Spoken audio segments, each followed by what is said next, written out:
6 of the fantasy basketball season is here, and here's a few forwards I would try to buy low or just trade for in general this week. The first guy is Kawhi Leonard of the Los Angeles Clippers. What a season it's been for Leonard, and surprisingly, he hasn't been on load management this year. He's averaging 25 points a game, 5.5 rebounds, 5.7 assists, 2 steals per game, 2.1 threes, a great 90% from the foul line, and a solid 50% from the field. So Kawhi Leonard this season with the Clippers, he's taking on more of a leader role. He's playing more games, but now him and Paul George, they're both going to be out for a week or two with the protocol, and I think this is the time where Leonard's value is going to be at its lowest. Obviously, you're still going to pay a good price to try to get him on your fantasy roster, but right now, like I said, it's at the lowest, and the last few weeks he's really stepped it up as well, though, averaging 28.2 points a game, 6.2 rebounds, 2 steals, 5.8 assists, 2 threes,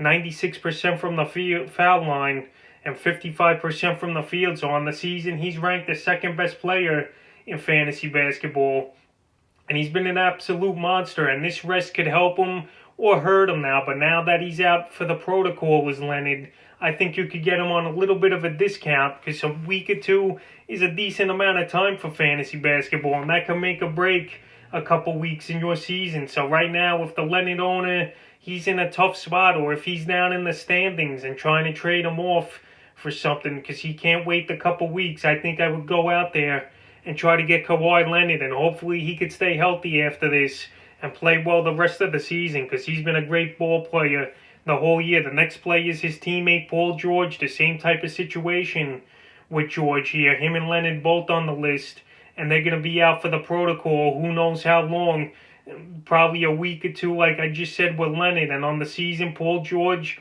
it's been a revenge season for him. 24 points a game, 6.2 rebounds, 5.4 assists, 1.2 steals, a whopping 3.83 threes per game, 90% from the foul line, and 50% from the field. So on the season, he's ranked number 15. In the last couple weeks, he's ranked the 40th player.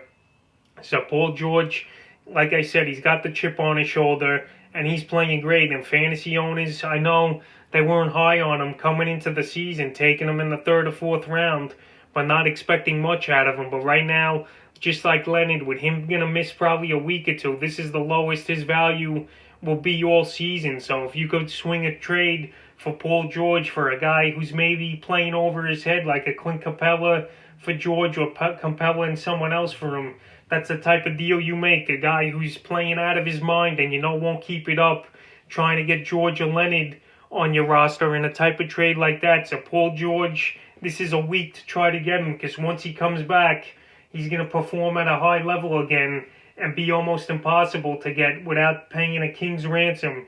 The next forward I would try to get this week's Kelin Johnson of the San Antonio Spurs. Johnson, he's been pretty good this season. On the year, he's ranked number 91, 14.2 points a game, 7.3 boards, 2 assists a game, 1.1 threes a game, 77% from the foul line, and 46% from the field for Johnson. So Johnson this season, he's had a lot of good games and a couple games where he's been down, up and down. But now San Antonio, they were postponed the other night. But tonight versus Boston, this game should be good to go for Johnson and the Spurs. And I think Johnson, he's going to be a great player this season. And we've seen flashes of him this year have huge games and then some games where he's inconsistent. But I think he'll be consistent. He's not going to hurt you at the foul line. He's going to be a decent field goal shooter as well. And he's a guy that probably could average on the year, when it's all said and done, 13-8 or something, with 2 or 3 assists a game. So he's going to be efficient, and he's a player I would want on my roster. And I don't think you got to break the bank to get him. So go out there and try to trade for Kelin Johnson if you could. The 4th forward I would try to trade for this week's Jimmy Butler of the Miami Heat. Butler, he's been out a while now with the protocols and stuff. So Jimmy, we don't know when he's coming back. He's out again here tonight on Wednesday versus the Denver Nuggets. So Butler, he hasn't played a ball game since January 9th. So he's been out for 2.5 weeks already. And on the season, his numbers did take a hit. 15.8 points a game, 5.5 boards, 5.3 assists a game, 2.2 steals, 93% from the foul line, and 44% from the field. So Jimmy Butler, At that rate, he was ranked number 29th on the season early on, but now we haven't seen him, and his rankings dropped all the way down to 190. But right now is the perfect time to buy low for him. Butler, this was like an extended vacation in a way from him after last season taking a beating in the playoffs and then the quick turnaround into the season. So I think Butler, if he comes back the end of this week or early next week, he's going to be refreshed and we're going to see the numbers go up and him have big performances, in my opinion. And right now his value's at its lowest. Managers, they've waited a while for him to come back, and they might be frustrating, thinking he's not going to come back at all this month is Butler. So if Butler's on the block in your league and you don't got to pay a crazy price to get him, this is the time to do it. So I would go out there and try to trade Jimmy Butler in the fifth and final forward.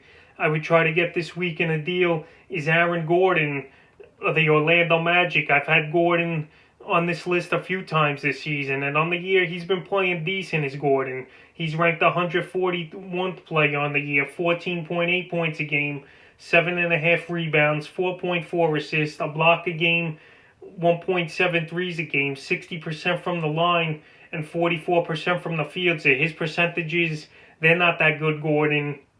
And there's some games where he shoots horrible from the field, under 40%. So right now, he's a player I still want on my team, man. Gordon, he's athletic. He could get rebounds. He's starting to hit the three ball a little. And he's a good passer of the basketball. In the last 4 out of his 5 games, he's had 7 or more assists as Gordon. And I don't think Gordon's going to cost much in a trade for fantasy owners. And he's a guy you should try to get on your roster. And you don't got to break the bank, like I said. He's going to get better. I think his field goal and free throw will go up. And he's going to have some games where he's going to score 25, 30-point games. So that's a few forwards I would look to try to trade for this week here in week 6 of the fantasy basketball season.